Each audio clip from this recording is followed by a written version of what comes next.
We gaan beginnen met een stil gebed.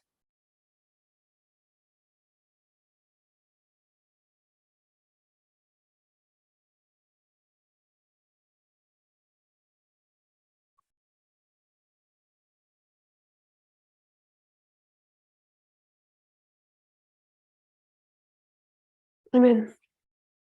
Amen.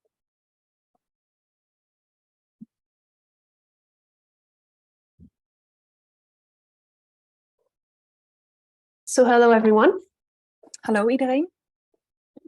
It's a pleasure for me to be here on this Sabbath. Het is me waar genoeg om hier te zijn op de Sabbat. Today we're going to talk about mainly the Sunday law. Vandaag gaan we het hebben vooral over de zondagswet. But we're going to look at it through an angle of what is called originalism. Maar we gaan er naar kijken vanuit het oogpunt wat originalisme genoemd wordt. You have though to remember that even though we talk about originalism, We moeten onthouden dat ook als we het hebben over originalisme, Sunday law is our main goal here. dat de zondagswet nog steeds ons belangrijkste doel is. We're trying to understand, of course, what the Sunday law is and is about. We proberen te begrijpen wat de zondagswet is en waar het om gaat. We still have some holes in our understanding of it. En we hebben nog enkele dingen die we niet weten over de zondagswet. And we have to deal with the information we have. En we moeten het doen met de informatie die we hebben. To help us better understand what it will look like. Die ons helpt om beter te begrijpen hoe het eruit zal zien. So I have two presentations, one today, one tomorrow. Ik heb 2 presentaties, eentje vandaag en eentje morgen. Today we'll focus more on the basis of the Sunday law and methodology. En vandaag zullen we meer inzoomen op de basis van de zondagswet en methodologie. And then tomorrow we will go deeper into the understanding of originalism. En morgen zullen we dan dieper ingaan op het begrip van originalisme.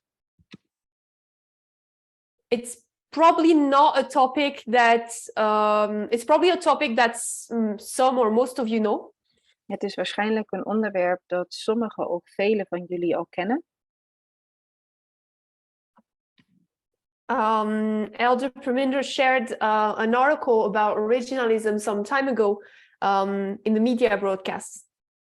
Want de ouderling Parminder heeft een artikel over originalisme gedeeld op de media broadcast een tijdje geleden.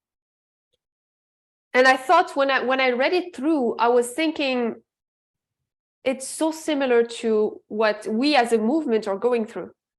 En toen ik het doorlas, toen dacht ik het is zo gelijk aan wat wij als een beweging doorstaan, waar wij doorheen gaan. So before diving into that external article and the external implications of it. En voordat we dus het externe artikel induiken en de externe applicatie daarvan. I was thinking we're going to go back to the internal and see its implications for us. Is het goed om terug te gaan naar het interne in de beweging en de implicaties daarvan voor ons te zien. So to start, we're going to go into the line of the priests. Dus om te beginnen gaan we naar de lijn van de priesters. And this is of this we're going to have point 1, which is the internal. En vanaf nu gaan we beginnen met punt 1 en dat is het interne. We will look later at the external. En we zullen daarna naar het externe kijken. So in the line of the priests. Dus in de lijn van de priesters. I'm just going to go quickly through it because it's not my point to lay it out again. Ik ga er snel doorheen, want het is niet mijn punt dat ik hem helemaal wil uitleggen vandaag.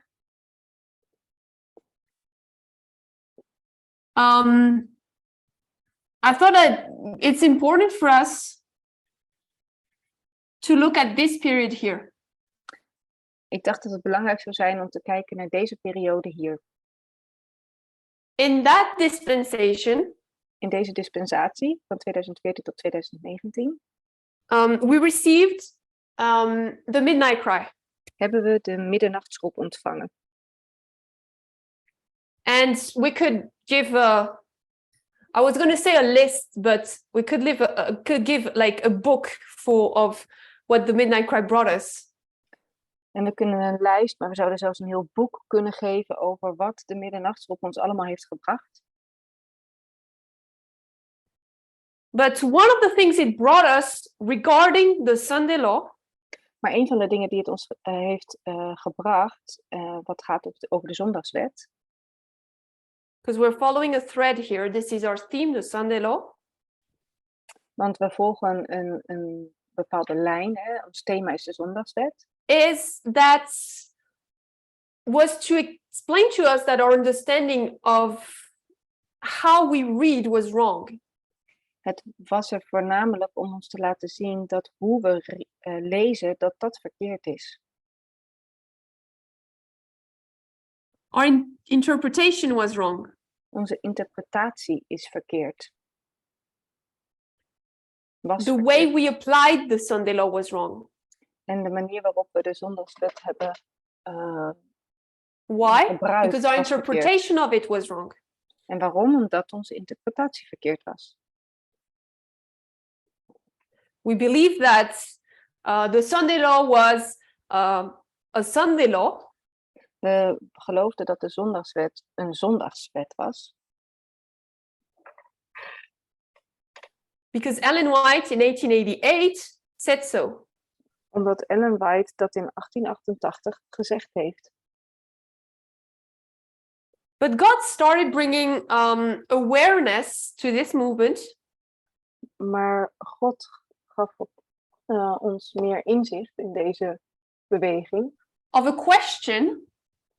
Hij wees ons op een vraag. How readest thou? De vraag namelijk, hoe leest gij? And that's a question that is found in the Bible. En die vraag is gevonden in de Bijbel. When the eunuch was trying to understand the Bible himself. Als de eunuch de Bijbel zelf probeert te begrijpen. So when he gives us that question to better understand the Sunday law. Dus als hij ons die vraag geeft om de zondagswet beter te begrijpen. He presents to us dispensationalism. Dan presenteert hij eigenlijk, of geeft hij ook eigenlijk aan ons dispensationalisme. No, and how it applied in different stories. En hoe je dat kan toepassen in verschillende verhalen.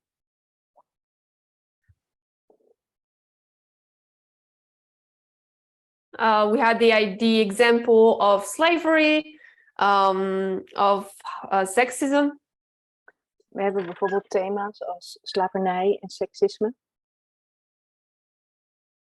And we had to understand that not everything was to be applied literally for us. En we moesten begrijpen dat niet alles letterlijk voor ons kan worden toegepast. We had to take into account to understand. We moesten, om het te kunnen begrijpen, our time. Moesten we onze tijd begrijpen. And the society we were living in. En de maatschappij waarin we nu leven. Our environment. Onze hele omgeving. To be able to apply what we called the Sunday law. Om goed te kunnen toepassen van wat wij de zondagswet noemen. Texts had to be placed in their context. Teksten moesten in hun context worden geplaatst. Whether it was historical, geopolitical and religious. Of het nu historisch, geopolitisch of For us to be able to Ja, op die manier understand what they meant for us and interpret them for us. om goed te kunnen begrijpen wat het voor ons betekende. And this message En deze boodschap obviously was not entirely accepted by everyone. werd niet geheel aangenomen door iedereen. It created two classes of worshippers. Het creëerde 2 klassen van aanbidders. It's the everlasting gospel, so any message of truth is going to create those two classes anyways. Het is het eeuwige evangelie, dus elke boodschap brengt dan een spreiding van And when you 2 go klassen back van to aanbidders. the history of when this whole message happened, En als je teruggaat naar de geschiedenis van toen deze boodschap kwam. and when we were saying, okay, maybe the Sunday law is not the Sunday law after all, En toen we gingen zeggen, misschien is de zondagswet toch niet de zondagswet. for me and many people, it was the last straw. They needed to leave. Voor veel mensen was dat de laatste druppel om de boodschap echt te verlaten. We were breaking not only like the foundation of the movement, but of the church, the SDA church. We braken niet alleen maar de boodschap van deze beweging, maar ook van de. So you had a group Zevende-dags that was agreeing to the message. Dus we hadden een groep die het eens was met de boodschap. And one who refused it. En we hadden een groep die hem afwees, deze boodschap. The group who accepted it accepted dispensationalism. En de groep die het accepteerde, die accepteerde ook dispensationalisme. But those who refused were saying that the Bible and spirit of prophecy, they were fixed in their meaning. En zij die het afwezen, die zeiden nee, de Bijbel en de geest der profetie, die zijn echt vast in wat ze betekenen. Het staat allemaal vast al. And that we should not bring a new meaning to it for us. En we moeten niet een nieuwe betekenis eraan vastmaken. Aan hangen. While those who accepted it said we have to adapt it and bring it in our generation. En zij die het accepteerden, die zeiden juist, we moeten het aanpassen en we moeten het toepassen op onze generatie. They agreed with the principle. Ze waren het eens met het principe. So when we look at the response that we had in this internal situation, Als we kijken naar het antwoord wat er kwam, of in deze situatie, onze interne situatie, without even changing any of the names, zonder ook maar één van de namen te veranderen, of what I've written down on the board here, van wat ik hier heb opgeschreven op het bord. I could just erase this part, Ik kan gewoon dit deel weghalen put external here, en ik kan er external schrijven, extern. and everything would just fit. En alles past nog steeds precies.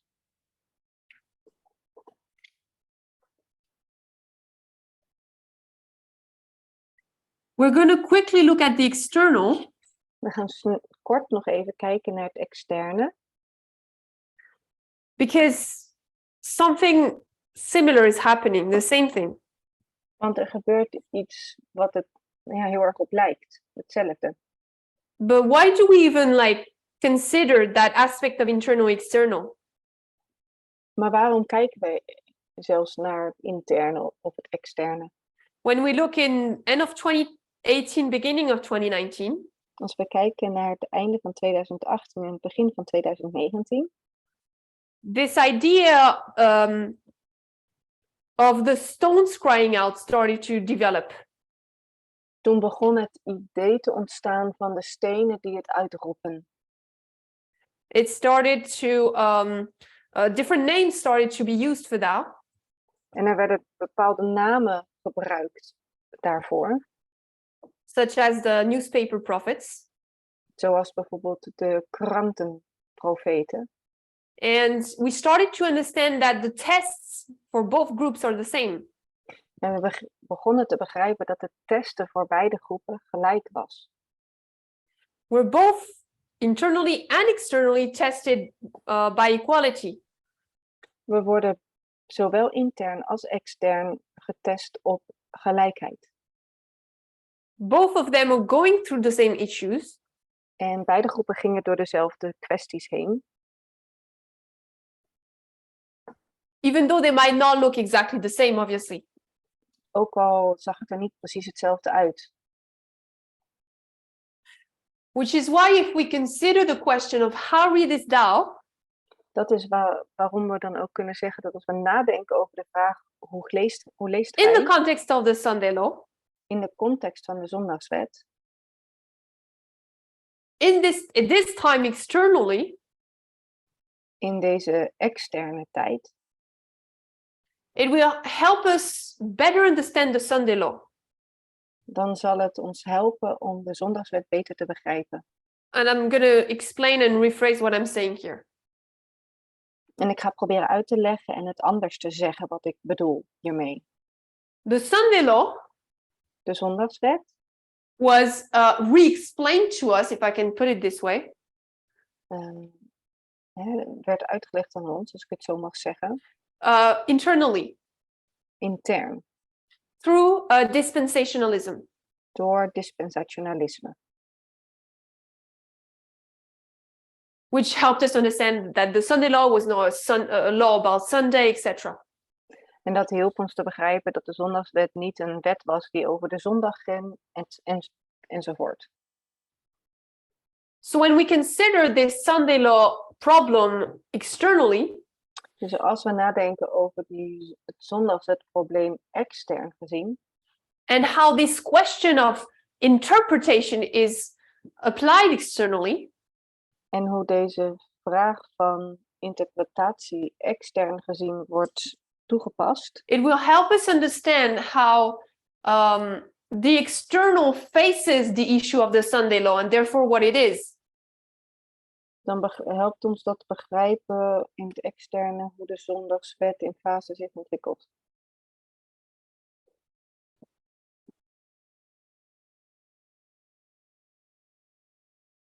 So we know that the United States is a key power in prophecy. We weten dat de Verenigde Staten de belangrijkste macht is in profetie. It's the sixth kingdom of Bible prophecy. Het is het zesde koninkrijk in de Bijbelse profetie. And Revelation tells us. En Openbaring vertelt ons. That the states, the USA, will turn into talk like a dragon. Dat de Verenigde Staten zullen spreken als een draak. Why and how we know. Waarom en hoe, dat weten we. Because it's gonna kill or it's gonna put down its main principles. Want het zal zijn belangrijkste principes neerleggen. And talk like a dragon, turn into a dictator. Het zal spreken als een draak en veranderen in een dictatuur. Through its legislative, judicial and also executive branches. Door de gerechtelijke, de executieve. So we have to consider the Sunday law through that concept of USA and government. Door de wetgevende, uitvoerende en gerechtelijke macht. En we moeten dus nadenken over de zondagswet op die manier. And we do find that they go through the same process. En we weten dat ze door hetzelfde proces zullen gaan. In the government of this question of interpretation. binnen de regering, als het gaat over, en dan gaat het om dezelfde vraag. Even though we were not the ones who brought this issue to them, Ook al waren wij niet degene die deze vraag bij hen neerlegde, the Lord made it so that both of us were going through the same tests and the same tests, yeah. dan nog zorgde God ervoor dat beide groepen door dezelfde test heen gingen. So before going into the external, En voordat wij in het externe we know duiken, that if they are and they do face this question, we weten dat als zij deze vraag ook zullen krijgen, they're going to have a similar answer here. dat ze eenzelfde soort antwoord zullen hebben hier zo.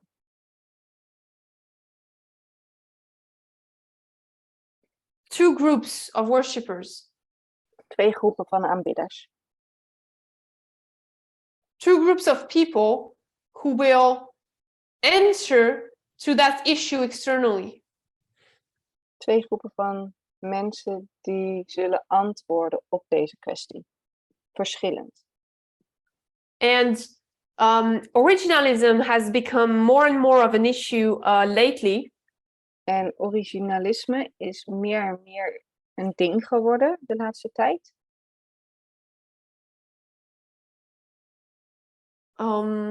It really, especially some of the court cases that happened recently. En speciaal als we kijken naar sommige rechterlijke zaken de afgelopen tijd. We were able to see what the consequences of originalism were. Dan kunnen we zien wat de consequenties van originalisme zijn. Of what it brought, how badly it could break down principles we thought were acquired. Hoe makkelijk het eigenlijk dan principes die later zijn ontstaan weer teniet kan doen. We will go into the details of what originalism brought for the USA through an article in the presentation tomorrow. We gaan morgen in de presentatie door een artikel heen wat originalisme voor de Verenigde Staten heeft gebracht. But we can still, today we're going to look at, we're going to consider how it's affected the USA in that dispensation. Vandaag gaan we kijken naar hoe het de Verenigde Staten in die dispensatie heeft beïnvloed.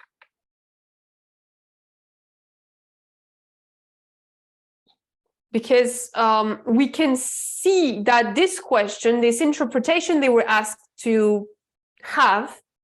Want we kunnen zien dat deze vraag, deze interpretatie die ze moesten hebben, is similar. Dat die gelijk is. So I'm just going to repeat again here. Ik ga het hier nogmaals herhalen. That in the external, they're supposed to interpret. Remember, we're talking about Sunday law, meaning government here. Het was in het externe namelijk hetzelfde. En onthoud dat we het over de zondagswet hebben. Meaning through its constitution. En ik bedoel dan nu door zijn grondwet heen. Which is the leading law of the land. En de grondwet is de leidende wet van een land. They're supposed to understand Americans, and the government are supposed to understand America. De Amerikanen en de regering zouden Amerika moeten begrijpen. According to the time they're living in and the society they live in. Rekening houden met de tijd waarin ze leven en de maatschappij waarin ze leven. If we give some examples. Als we wat voorbeelden geven. Of the internal. Van het interne. Binnen de beweging. And external. En extern buiten de beweging. of this question, what this question brought us?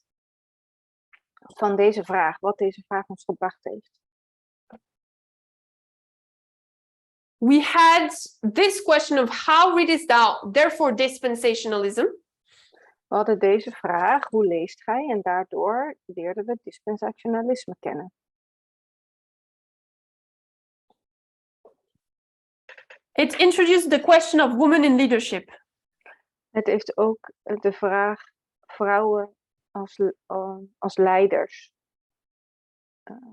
opgeworpen.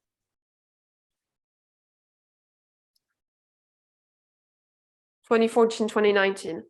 Van 2014 tot 2019 hier. It was supposed to teach us. En het moest ons leren. That what was present in the past and valid in the past. Dat wat waarheid was en goed was in het verleden. Was not valid if you just applied it literally to our time. Dat niet goed was als je dat gewoon letterlijk op onze tijd toepaste. We had the same issue with pants for women. We hebben hetzelfde doorgemaakt met broeken voor vrouwen.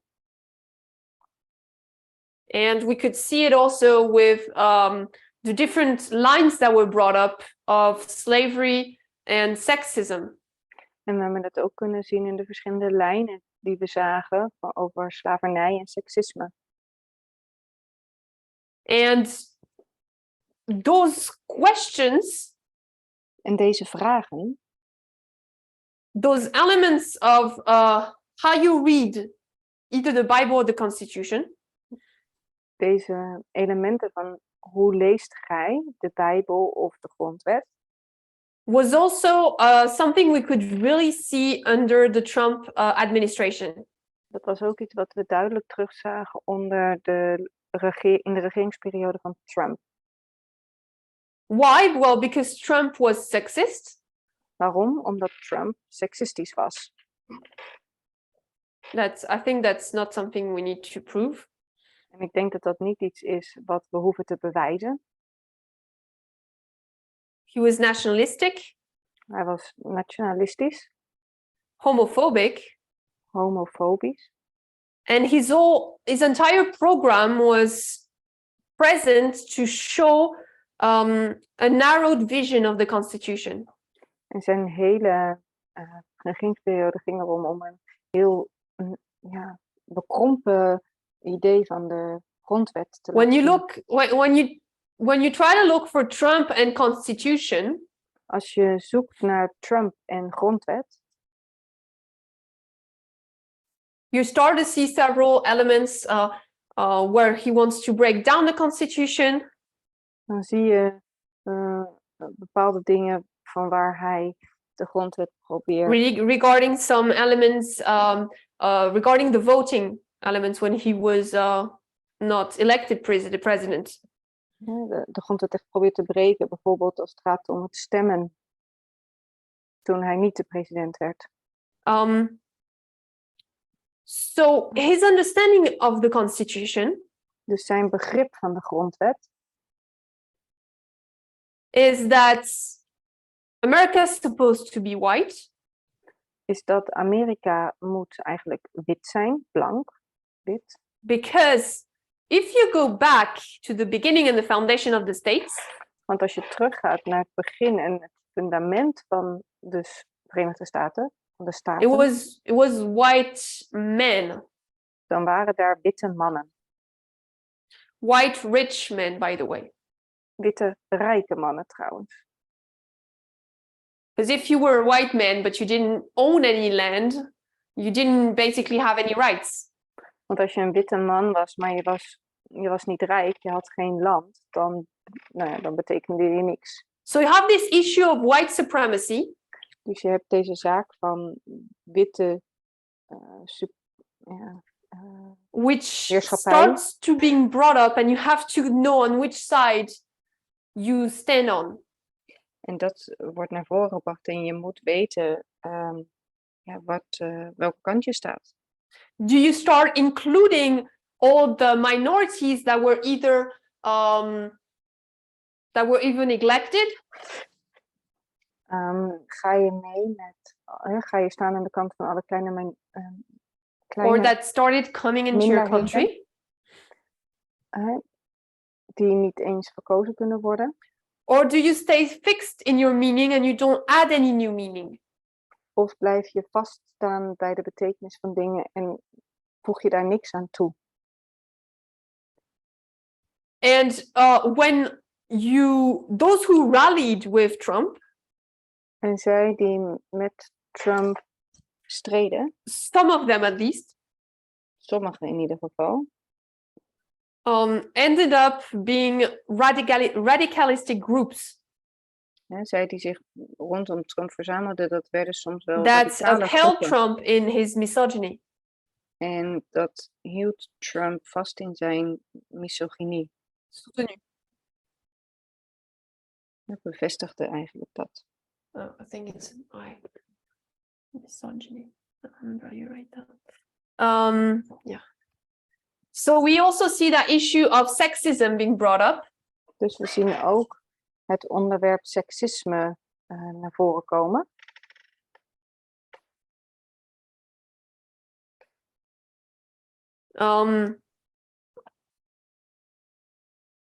When we can see how sexist he was and how he responded to some of the women that interacted with him.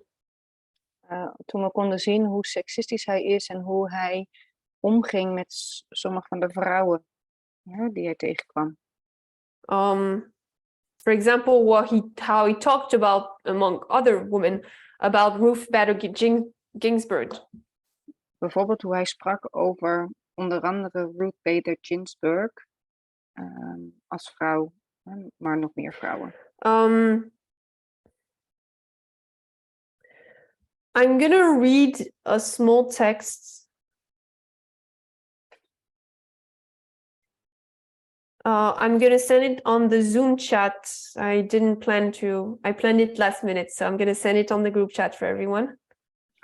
Ik ga een kleine tekst met jullie lezen en ik zal hem sturen in de Zoom chat. It's a quote from RGB. Het is een quote van 𝗶𝗶𝗃𝗃𝗃𝗃, RBG.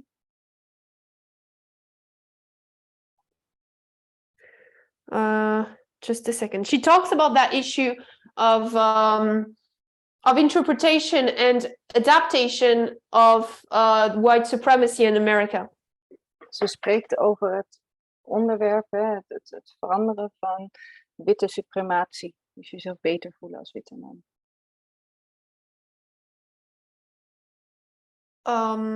Of how we read the definition of America. En ze spreekt over hoe we Amerika moeten zien. So she says, my view of the Constitution particularly is quite different.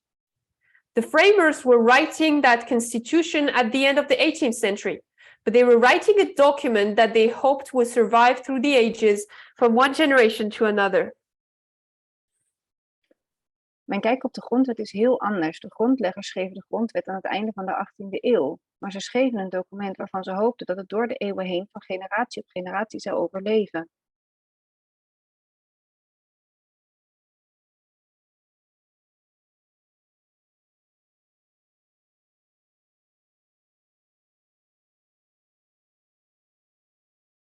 I would describe my view of the Constitution as very much in line with Justice Thurgood Marshall's view when the Constitution was 200 years old. Ik zou mijn kijk op de grondwet willen omschrijven als zeer in overeenstemming met de visie van rechter Thurgood Marshall toen de grondwet 200 jaar oud was.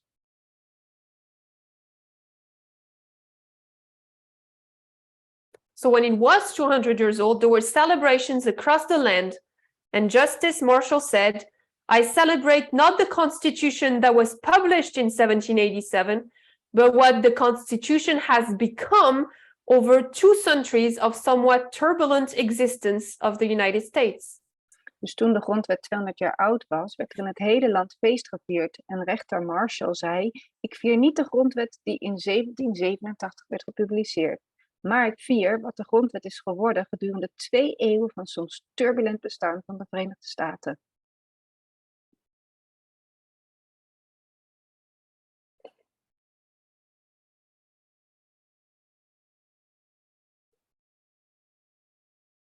I take my cue from the preamble to the Constitution, which reads, "We, the people of the United States, in order to form a more perfect union." Ik baseer me op de preambule of het soort van voorwoord van de grondwet die luidt, wij het volk van de Verenigde Staten, om een meer perfecte unie te vormen. Who were we, the people, in 1787? Wie waren wij het volk in 1787?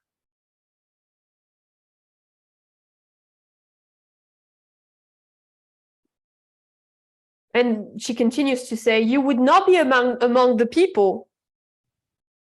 Ze gaat dan door en zegt, u zou niet behoren tot wij het volk. African Americans would not be among the people. Afro-Amerikanen zouden niet behoren tot wij het volk. Women were not there.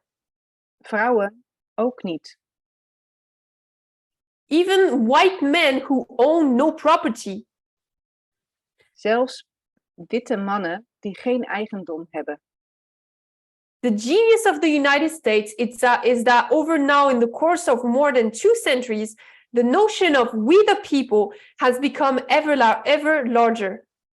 Het geniale van de Verenigde Staten is dat in de loop van meer dan 2 eeuwen het begrip wij het volk steeds groter is geworden. So that the people who were once left out, like women, like African Americans, like Native Americans, are now part of we the people. Zodat de mensen die ooit buitengesloten waren, zoals vrouwen, Afro-Amerikanen en inheemse Amerikanen, nu deel uitmaken van wij het volk. I see the Constitution as striving for a more perfect union. Dus ik zie de grondwet als een streven naar een meer perfecte unie.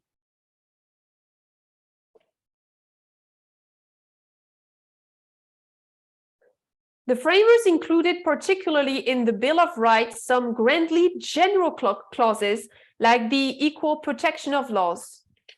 En de grondleggers hebben in de Bill of Rights enkele algemene clausules opgenomen, zoals de gelijke bescherming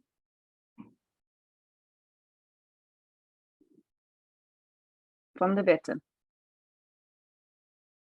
No state shall deny to any person the equal protection of the laws. Geen enkele staat zal iemand de gelijke bescherming onder de wet ontzeggen. All people are entitled to due process of law. Alle mensen hebben recht op een eerlijk proces.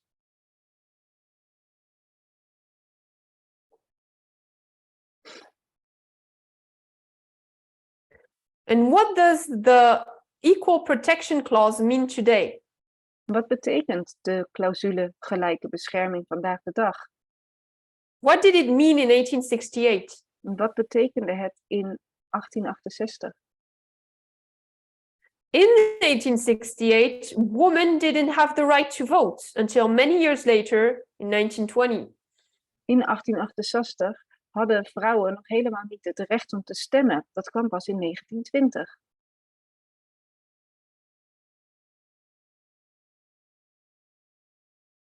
So Ruth Ginsburg says, should I read the equal protection clause to say that it doesn't include women? Dus moet ik dan de gelijke beschermingsclausule zo lezen dat vrouwen er niet onder vallen?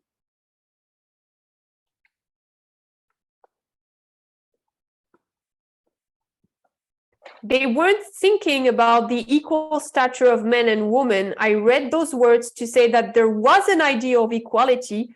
It couldn't be achieved perfectly in their times because they were creatures of their own age. Ze dachten niet aan de gelijke status van mannen en vrouwen. En ik lees deze woorden om te zeggen dat er wel een ideaal van gelijkheid was, maar het kon niet perfect worden bereikt in hun tijd, omdat ze schepsels van hun eigen eeuw waren, van hun tijd. But it was an idea to grow and develop from one generation to another. Maar het idee was er om te groeien en te ontwikkelen van de ene generatie naar de andere. So I am perfectly comfortable with saying yes, women are part of the 14th Amendment that says no state shall deny to any person the equal protection of the laws. Dus ik kan met een gerust hart zeggen dat vrouwen deel uitmaken van het 14e amendement. En dat zegt dat geen enkele staat iemand de gelijke bescherming van de wet mag ontzeggen. I think Justice Scalia would be much less comfortable recognizing that these grandly general causes have growth potential. Ik denk dat rechter Scalia zich veel minder op zijn gemak zou voelen bij de erkenning dat deze algemene clausule groeipotentieel heeft. And that is part of what has made our country so great, that we are ever more inclusive, respecting the dignity of people who were once forgotten, left out, even deliberately the victims of discrimination. En dat het deel uitmaakt van wat ons land zo groot gemaakt heeft. Dat we namelijk steeds inclusiever zijn en de waardigheid respecteren van mensen die ooit werden vergeten, buitengesloten of zelfs bewust de slachtoffers van discriminatie werden gemaakt. So this quote from Ruth Bader Ginsburg. Dit citaat van Ruth Bader Ginsburg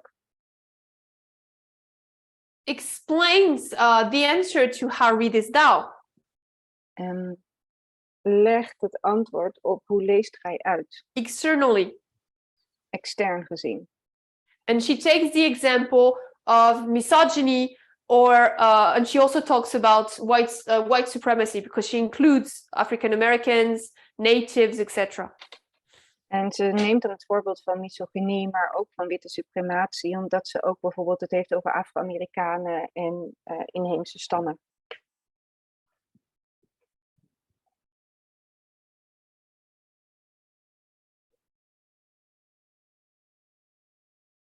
So she talks about basically dispensationalism.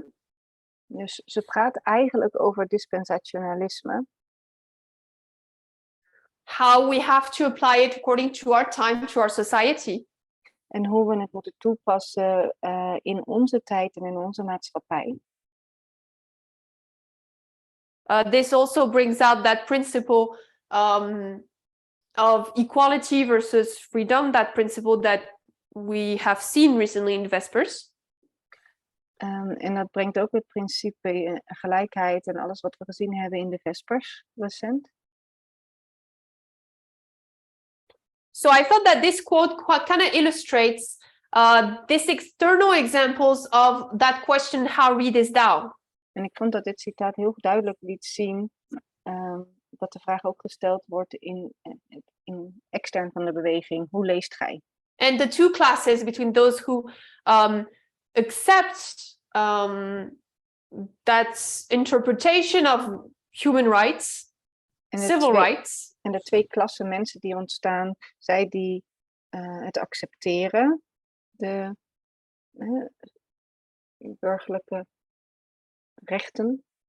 Compared to those who didn't accept it, such as Trump. En dan in vergelijking met hen die het niet geaccepteerd hebben, zoals bijvoorbeeld Trump. When we see how he responds to Ruth Bader Ginsburg, als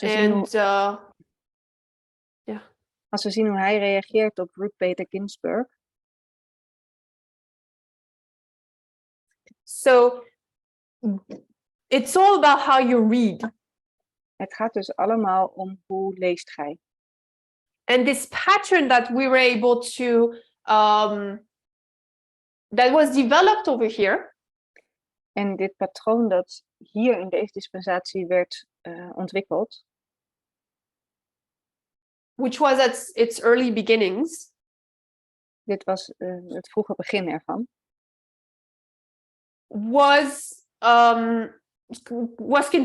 Has continued to being developed and to be seen. En dit werd verder ontwikkeld en werd nog duidelijker gezien. We started to see two classes, those who how two classes of people who interpret differently the same text. We zien dat er twee klassen van mensen ontstaan die op een verschillende manier de tekst interpreteren. Internally and externally. Intern en ook extern. Internally, we've maybe been able to see it earlier than externally, because that's what we were the most focused on before. En intern hebben we het denk ik eerder gezien dan extern, omdat we daar het meest op gefocust waren.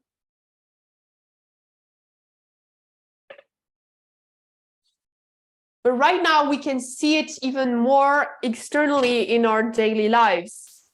En nu kunnen we het extern nog meer zien in ons dagelijks leven. And by daily lives, I'm going to take into account what 𝗂𝗶𝗴𝗲𝗏 said just before. En als ik het heb over dagelijks leven, dan bedoel ik dat zoals 𝗂𝗶𝗴𝗲𝗏 dat zei, net hiervoor. So by daily lives, I mean prophecy and my personal life. Dan bedoel ik namelijk met dagelijks leven profetie en mijn leven. So this is where externally. En dit is ook waar extern. Originalism comes in. Op het externe gebied het originalisme dan begint. It's all about interpretation. How readest thou? Het gaat allemaal om interpretatie. Hoe leest gij? Originalism is a political movement. En originalisme is Or political interpretation, if you can say it that way. Politieke interpretatie. That has allowed many justices and many people in court cases. Die veel rechters en veel mensen in rechtszaken heeft toegestaan. To throw away civil rights. Om civiele rechten weg te gooien. And many fights that were won in the past and now have just been destroyed because of dispensation, originalism. En vele gevechten die in het verleden zijn gewonnen, worden weggegooid gewonnen werden door dispensationalisme, werden weggegooid nu. So we will go into what originalism is and those court cases tomorrow. We gaan dieper in op wat originalisme is en ook op de rechtszaken morgen. If you want to look at it tonight or tomorrow, you can try to look up what is originalism, if you don't know already. Als je er wat meer over na wil denken vanavond, kun je opzoeken wat originalisme is, als je dat nog niet weet. Knowing that if you don't know what originalism is, en als je niet weet wat originalisme is, you're not going to see it in the recent court cases. Dan zul je dat niet gaan zien in de laatste rechtszaken die geweest zijn. Such as, for example, the abortion ban that happened in the States. De recente rechtszaken, zoals bijvoorbeeld het verbieden van abortus. And that's where I think you can miss out on a lot of things. En ik denk dat je op die manier veel kunt missen.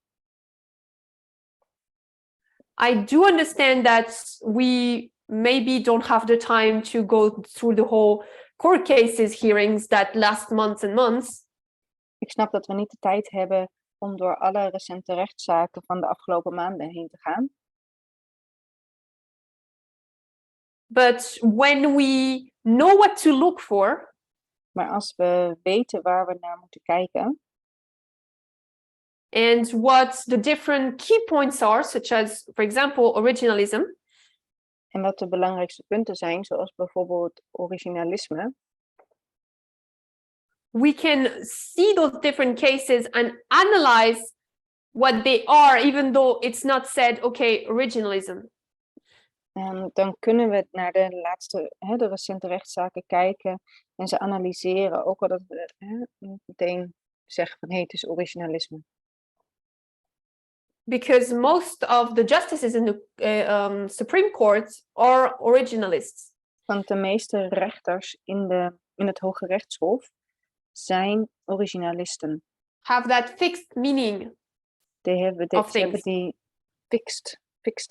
gefixte betekenis, die vaste So betekenis. even though they're not in every court case going to say, oh, because I believe in originalism, here's my conclusion.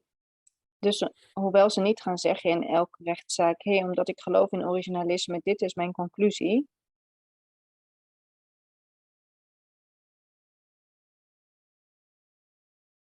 You know that their conclusion, because they're originalistic, is going to be originalist, if I can say that. Dan weet je toch dat hun conclusie, omdat ze originalisten zijn, originalistisch zullen zijn. So tomorrow we're going to look at the article, Morgen zullen we kijken naar het artikel. which is going to explain the external issue of interpretation. En die zal de externe interpretatie, hoe dat is gedaan, uitleggen. External.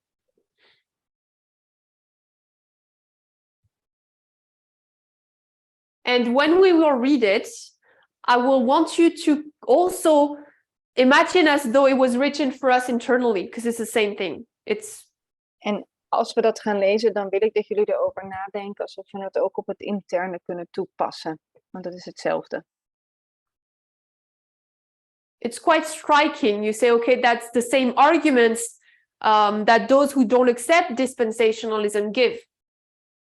Het is echt heel bijzonder om te zien dat het dezelfde argumenten zijn die mensen gebruiken die geen dispensationalisme geloven. We're going to finish on that point today. Dus daar gaan we mee afsluiten vandaag. We'll just recap a little bit. En we zullen het nog een beetje samenvatten. Our topic is originalism. Ons onderwerp is originalisme. Although we haven't officially gone into originalism that deep. Hoewel we het daar nog helemaal niet zo diep op in zijn gegaan. And our main theme, the reason why we look into originalism is because of the Sunday law.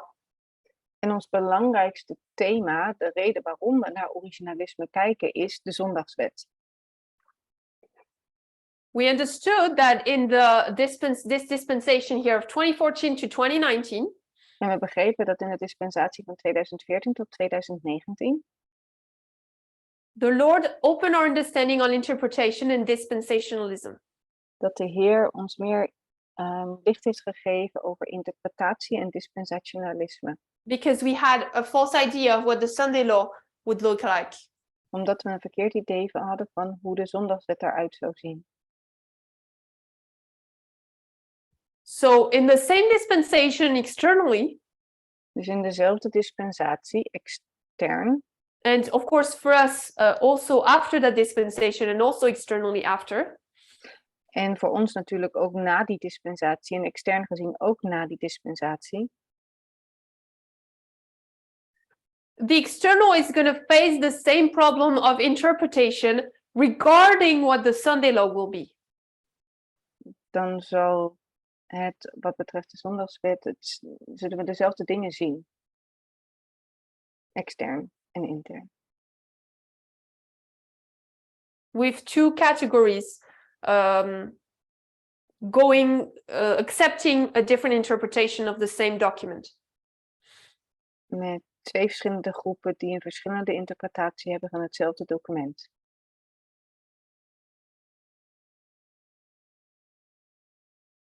So tomorrow we're going to look at externally what is that interpretation. En morgen zullen we kijken naar extern gezien wat is dan die interpretatie van dat document. And how it affects the two classes. En hoe dat de twee groepen beïnvloedt. And therefore what the Sunday law will look like.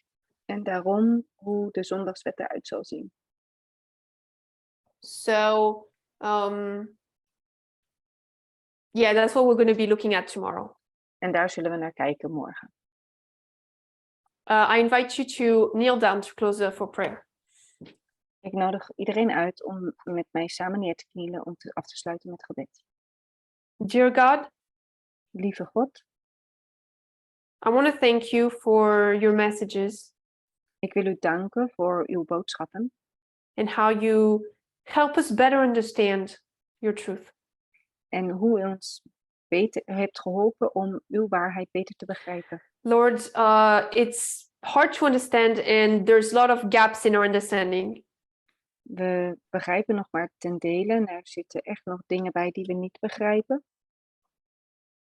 But I pray that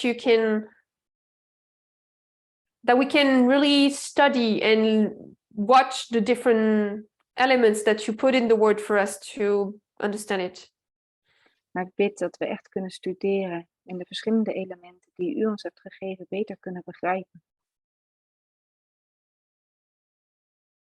Lord, I pray for everyone in this camp meeting today. Heer, ik bid voor iedereen die deelneemt aan deze campmeeting vandaag. That you may help them and help them to also help others. Dat u hen helpt, maar dat u hen ook helpt om anderen te helpen. I pray in Jesus' name. Dat bid ik in Jezus' naam. Amen. Amen.